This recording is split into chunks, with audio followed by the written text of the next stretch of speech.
In our New Testament, we have 4 Gospels. This is general knowledge. We have Matthew, Mark, Luke, and John.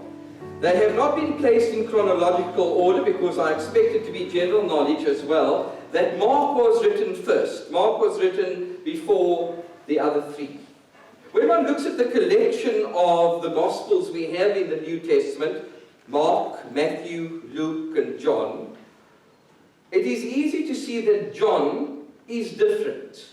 Not only how he places events time-wise, but also his theology and the emphases he tries to stress. Mark, Matthew, and Luke have come to be known as the Synoptic Gospels, simply because they share the same point of view. They all look at the events of Jesus' life from the same perspective.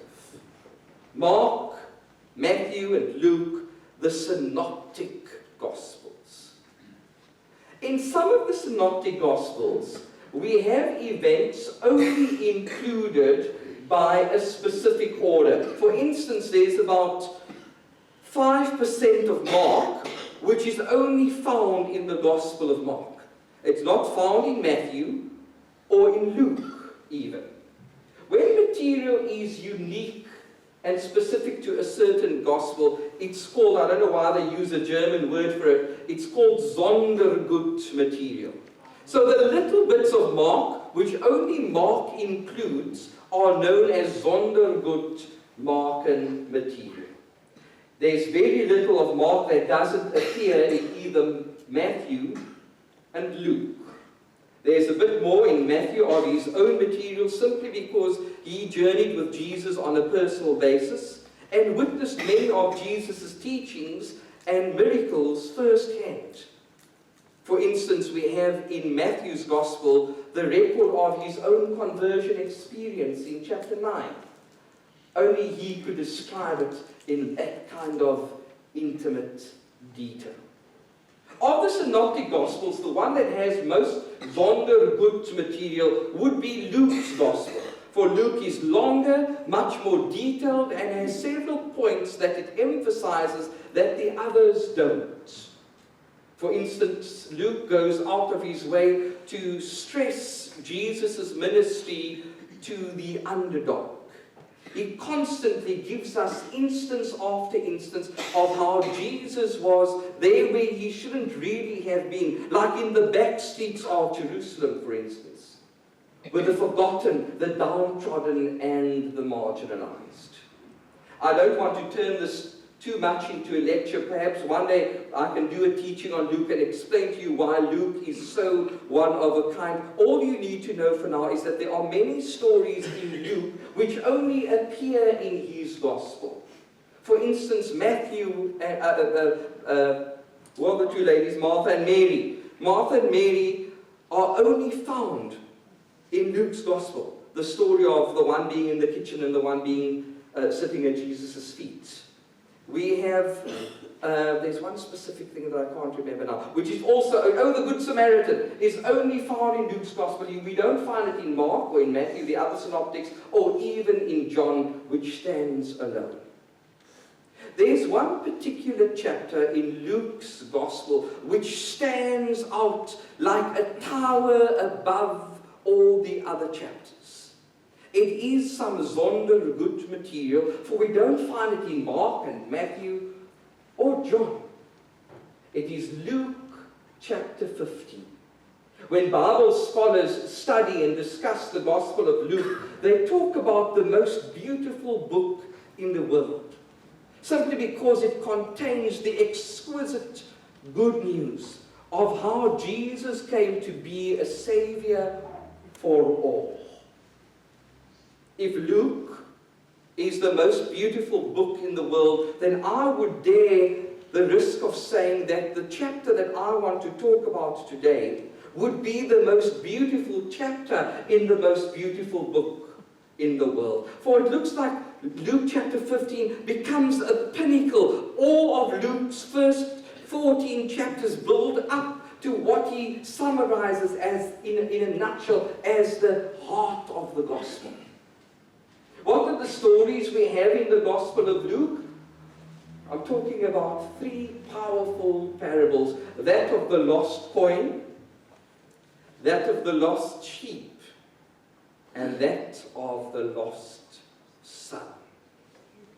If all our Bibles were ever destroyed and only chapter 15 of the Gospel of Luke remained, we would have everything in those words for the cause of salvation. So here's the promise. I'm sticking to what I threatened you with, the prodigal son. Luke chapter 15, as from verse 11. Jesus continued. So Jesus had at this stage already told the parable of the lost coin and the lost sheep. Keeps the best for last by the looks of it. The parable of the lost son. Chapter 15, as from verse 11. Jesus continued, there was a man who had 2 sons. The younger one said to his father, Father, give me my share of the estate. In our household, this would so be my brother. I'm the firstborn. Father, give me my share of the estate. So he divided his property between them. Not long after that, the younger son got together all he had, in other words, the inheritance that he had just been given, and set off for a distant country, and there squandered his wealth on wild living. After he had spent everything, there was a severe famine in that whole country, and he began to be in need.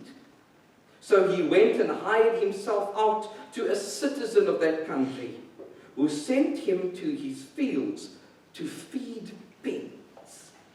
He longed to fill his stomach with the pods that the pigs were eating, but no one gave him anything. When he came to his senses, he said, how many of my father's hired men have food to spare, and here I'm sitting starving to death?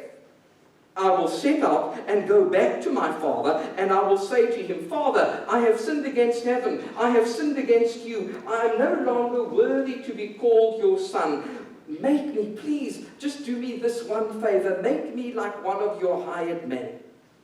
So he got up and went to his father.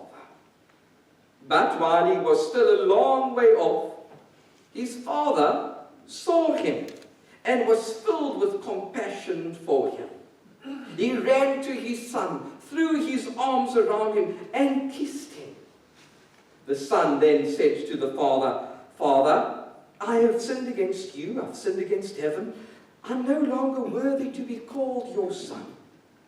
But the father said to his servants, Quick, make haste, bring the best robe you can find and put it on him.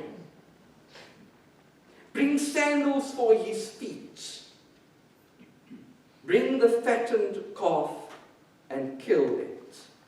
Let's have a party like we've never had before. Let's celebrate. For the son of mine was dead and is alive again. He was lost and is found. And so they began to celebrate. It's easy to see why Luke has been spoken of as the most beautiful book in the world. It's also easy to see why the chapter we are zooming in on this morning has been described as the most beautiful chapter in the most beautiful book in the world. I suppose if I really wanted you, I could let you go now and you could go and finish your Sunday roast, because the story speaks for itself. But since you did get up early in this weather, and since I have you in this building now, you might as well give me 20 more minutes. Let's talk about the story. I cannot tell you how many hours of preparation has gone into this morning's sermon, because I really put my foot in it last week and I said to you that this would be our theme for today. I didn't know that there would be all sorts of sermons teeming in this passage. And I had to look and pray long and hard to find the most important three, or perhaps the three that I thought would be most helpful to where we're all at right now. So the first thing that I want to highlight when it comes to this passage would be the mistake. And just to be dramatic, I put it in capitals in my notes, in red ink.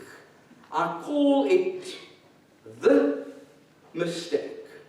There wasn't, however, only one mistake that this son made.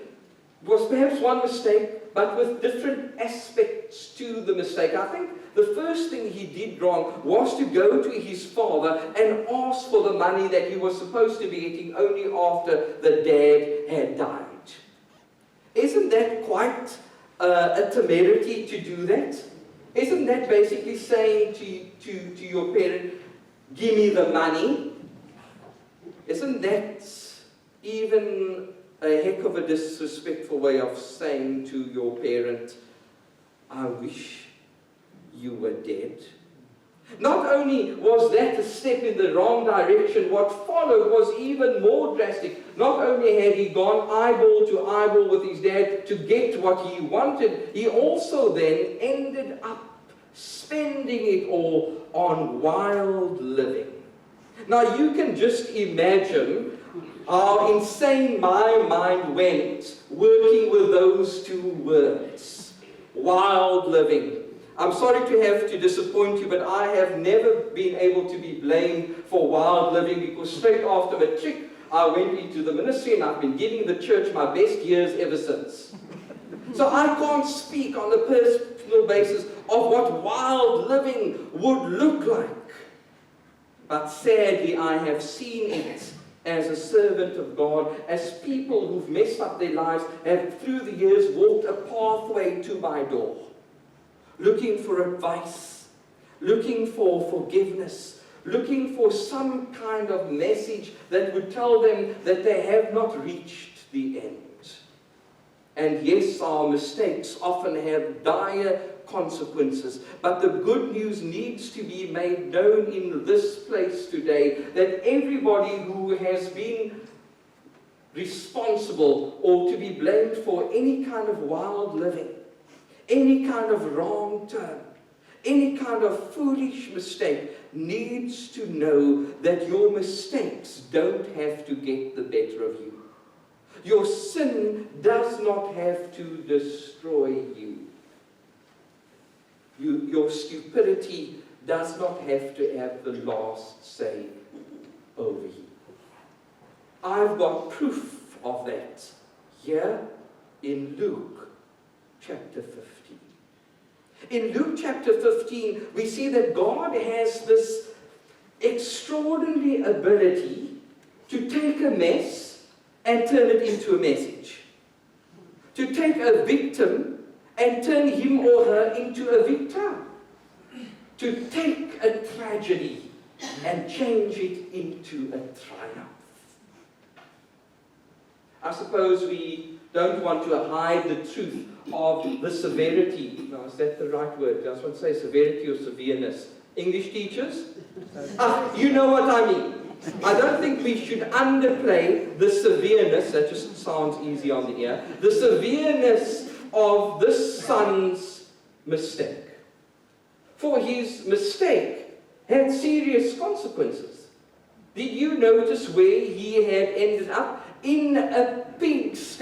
But let's not get ahead of ourselves. Let's look at the detail that Jesus includes in this parable. As Jesus tells us with a little bit of flamboyance, Jesus says that this guy on his way to go and do all sorts of wild living, whatever that entails, went to a distant country. And I don't think that Jesus gives us that tidbit of info just to embellish the story. I think there's a spiritual significance here of this boy going to a place which is spiritually distant from all that he had known. He leaves the nest and opts for something far, far away. It's like Jesus wants to highlight how his choices impacted where he went. Far, far away to a distant country. Not only did he go to a distant country, Jesus also gives us the detail that in this distant country, at a later stage, a famine arose. Once again, my mind went to a spiritual connection. It says there that in this country where this son ended up, there was a drastic famine which came about.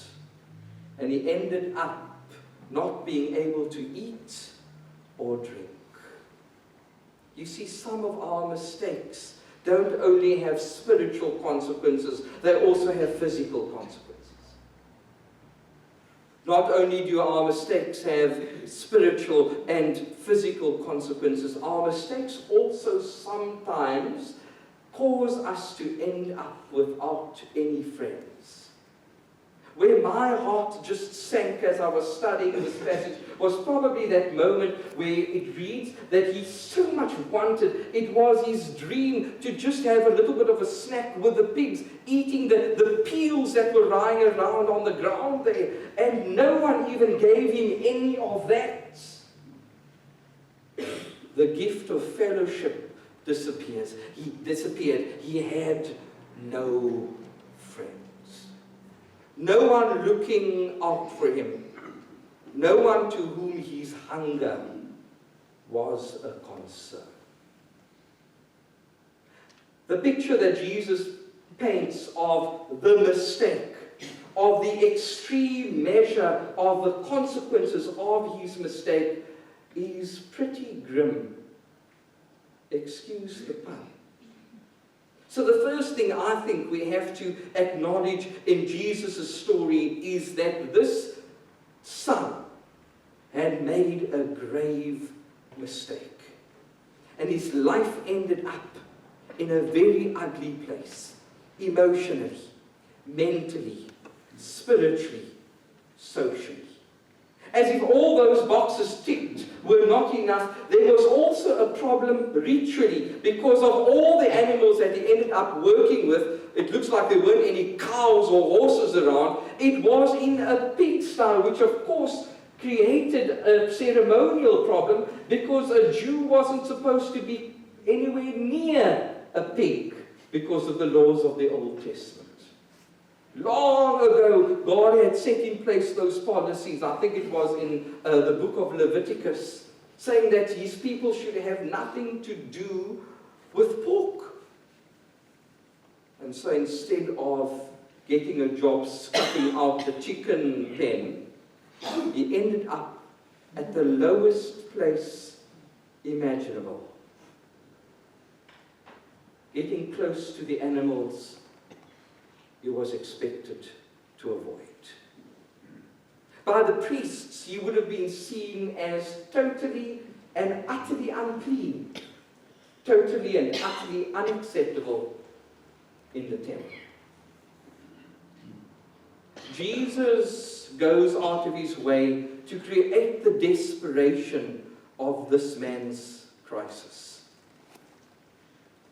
Jesus quickly continues, however, saying that this whole pigsty situation was only temporary. And this is the first little hint of good news I want to sneak into this sermon this morning. For I want you to know that if this is the case for you today, if you are having a pigsty experience because you have taken a wrong turn, because you have been stubbornly stupid, because you have made a terrible mistake, I want you to know that the pigsty experience for you can also only be temporary. For there is no sinner God cannot save. No mistake God cannot forgive. No wound He cannot heal.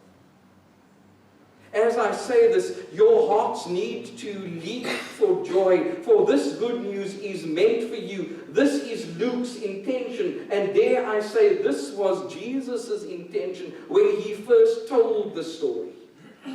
A part of the passage that I didn't read to you was the start of Luke chapter 15, before Jesus goes into the parable of the lost coin, before Jesus goes into the parable of the lost sheep, before he tells this amazing story of the prodigal son. We didn't get to the beginning of the passage where it says whom Jesus was addressing. Guess who the audience was on this fateful day as Jesus was preaching these parables. The Pharisees, the religious leaders, those so self-righteous, they kept on puffing themselves up, thinking that they could please God by following a whole long set of rules and regulations. On this day where Jesus tells these three profound parables, those who had always thought of God as capricious and stern and strict and rigid in his being and cold in his heart were proved wrong.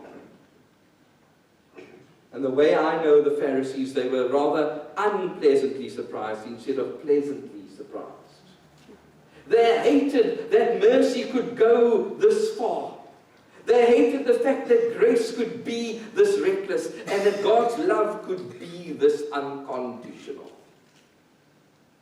I can just in my mind's eye imagine how horrified the Pharisees must have been on this day when Jesus held out on a silver platter these life-altering stories that contain the truth of the gospel of Jesus the Christ. If you are in some kind of situation in your life where you are having to deal with some kind of foolish sin that you have committed, I need you to know that there is a way out. The way out came for the prodigal son in verse 17. He had to realize that he had messed up. He had to recognize where he was.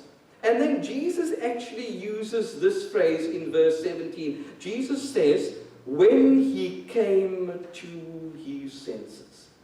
It looks like the whole story changes direction at that point, and it brings me to my second point of 3, for those who are still not with me. My second point, so what was the first point? I said I had written it in my notes in capitals and in red ink. It was the mistake. The second point then probably has to be, let's make it in capitals again, but just for good measure, let's make it blue. The second point, the awakening. That little line, when he came to his senses, changes everything in the story. I don't know what brought him to that point of coming to his senses. Was he just missing home? Was he missing his parents? Was he missing his mom's cooking? Now, I know what that feels like, let me tell you. What was it that stirred this inspiration deep inside of his spirit for him to come to his senses? Was it just the comforts and the conveniences of home, or was it something slightly deeper than that? Could it have something to do that he realized who he was, that he realized where he had come from and where he could go back to?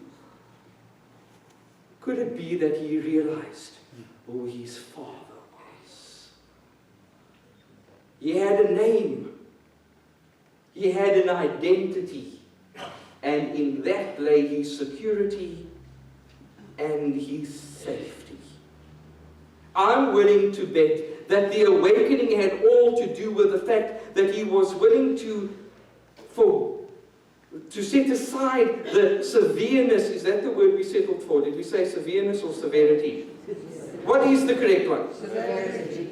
Oh, is it? Now you tell me. Perhaps he was willing to, for a second or two, set aside the severity of what he had done, and perhaps the fact of a compassionate father waiting for him is what did the trick. And perhaps I shouldn't read more into this than I should, but we know that he came to his senses. He realized that he had a dad.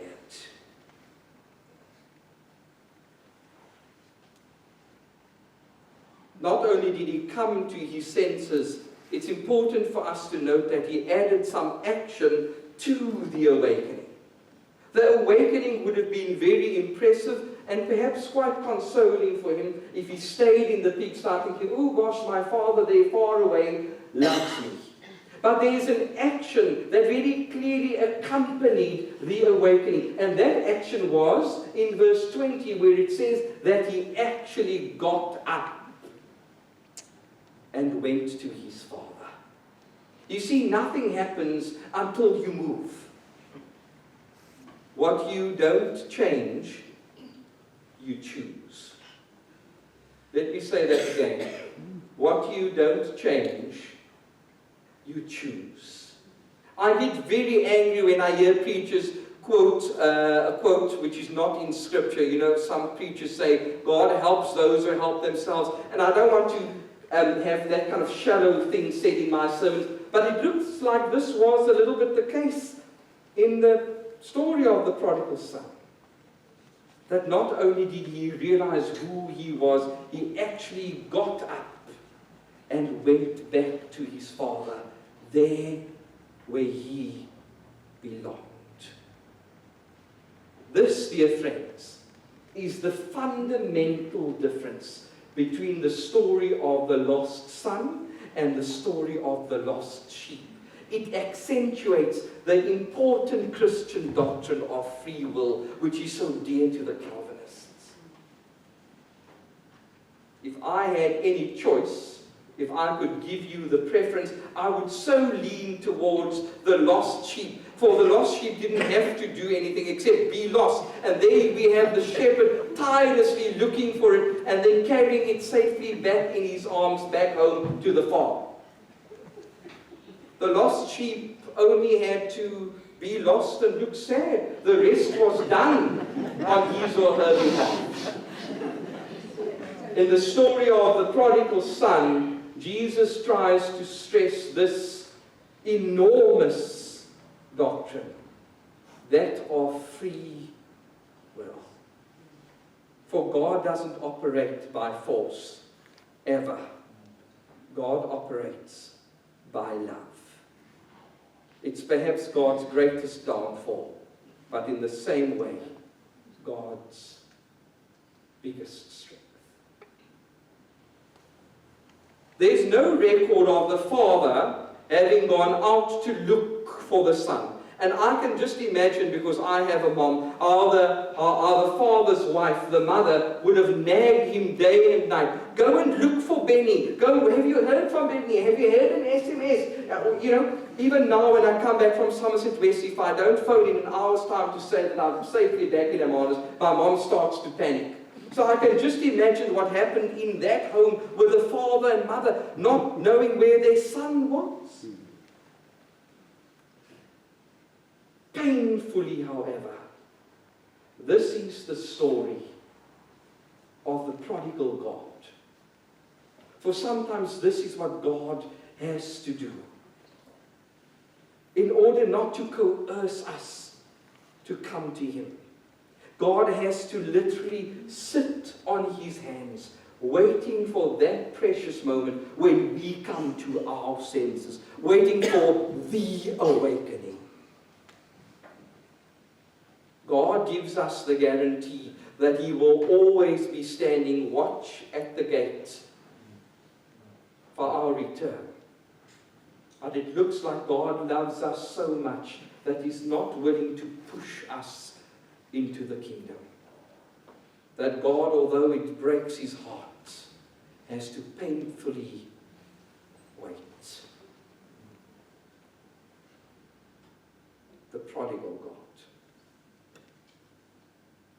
The son, however, in the story does choose to return. And when he gets back home, He experiences all things good and happy. Just want to see if I'm still sticking to my notes. He knew that he had offended his father, but he also knew that his father's love would trump his mistake. And this must have played a part in that awakening moment. I suppose if he wanted to, he could really have conjured up some kind of reason to not go back home. Guilt could have stopped him. Fear could have stopped him. Shame could have stopped him. But it looks as if there was this irresistible pull from home, like a magnet, that he couldn't not return. For all that he had been fantasizing about after his stint of wild living was there back home. Something that only his parents could give. There was this irresistible pull, and he knew that he would never be fulfilled until his return. You know what quote came to mind to me when I got to this part of the story of the son's happy return home? The quote by St. Augustine. It's quite a renowned quote, so you will know it. Here's it anyway. O God, thou hast made us for thyself, and our hearts will be restless until they find their rest in thee. Something of that must have been milling round in the broken heart of the prodigal son. Let me introduce my third and last point. I see that I'm losing you, excuse the pun. Before you become the lost congregation, here's my third and last point. So we've had the mistake in capitals and in red. Then we've had the awakening. And now perhaps for something a bit more meaningful, perhaps we can have the last point in some kind of cursive, curly, spidery writing. For the last point, it's an old habit of mine to keep the best for last, you see. The last point is simply the Father. Here we have somebody who clearly had some kind of status in the community, somebody with prestige, somebody who was respected, perhaps even revered. And where do we find him? Standing at the gate, looking at the road, checking the distance to see if there's not any suggestion of a silhouette that resembled his son. We have this nobleman doing this humble thing of not only standing watch at the gate, but Jesus says that when he saw his son approaching, he started running towards him. Princes don't run, landowners don't run, celebrities don't run. And so here Jesus shatters every idea ever held by the Pharisees and the religious leaders of a stern, cold, clinical, heartless God. Jesus devastates the belief of those conservatives because apparently God does run after us. I always want to change the end of the story, simply because my human mind has different expectations of it. How it ends doesn't even make sense to me. There's no scolding, there's no ranting, there's no raving, there's no swagging of the finger, there's no You're not going to enter through these walls unless you have a written apology. Thank you very much. Let me see some remorse. Let me see some sackcloth and ashes. But there's none of that. And my mind so much wants to insert that stuff because that's the logical way. And yet, Jesus says, that all that's to be found in this story is the father running towards his son and embracing him with open arms. That's the long and the short of it. And if the gospel was ever trumpeted out in any proclamation of Jesus, that would be it. There's no need for you to stay in your pigsty.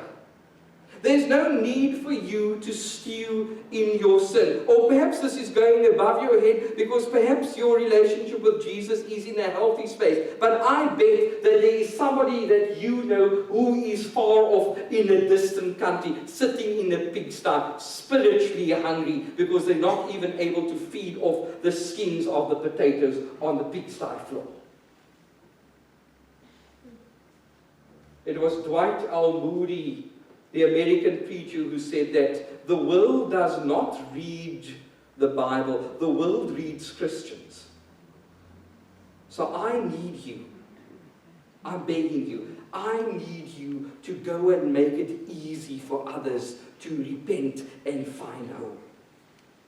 I need you to be such a convincing embodiment of this story that other people will be drawn to God because you are showing them His Father heart. For there are many, many who feel alienated from God. There are many who think of themselves as ceremonially unclean because they've touched a pig.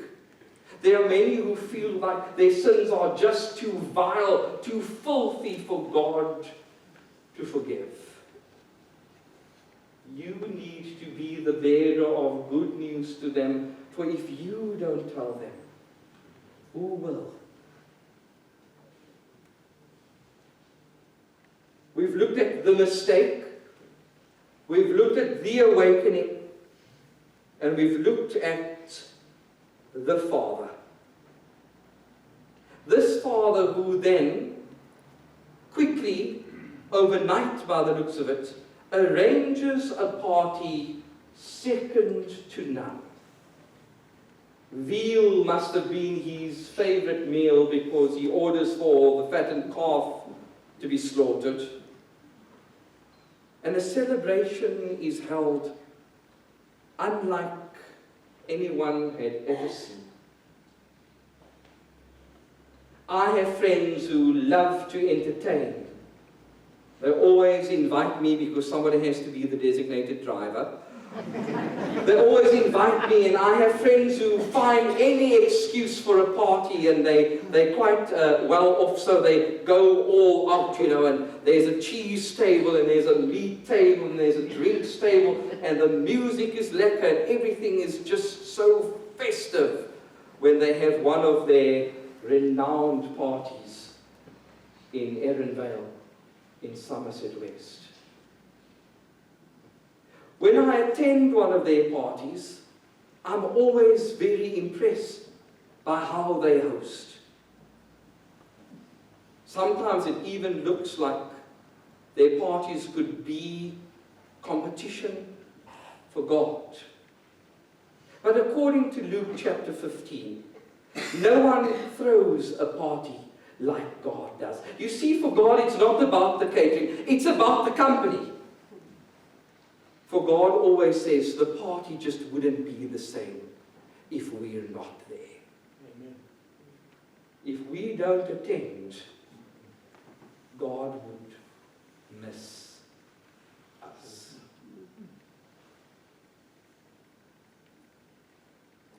There's my sermon then on the prodigal son. Next week you're going to have a shorter service because I'm not going to be here. It's my weekend off. I know I've just had a weekend off. The church owes me, okay? Let's not make a big fuss of this.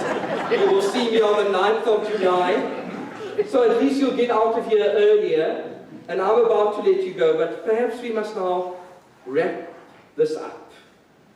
What have we discussed today? The mistake. The awakening. The Father. If you come to the Father today, you will not find scolding or shouting, or seemingly not even a slight reprimand. What you will find are open arms, embracing you without any questions asked, saying, welcome home, here where you belong. Luke has been described as the most beautiful book in the world. According to my opinion, in Luke chapter 15, we have the most beautiful chapter in the most beautiful book in the world. For what can be more beautiful than a story of a father welcoming back his scandalous son? Such is the definition of grace.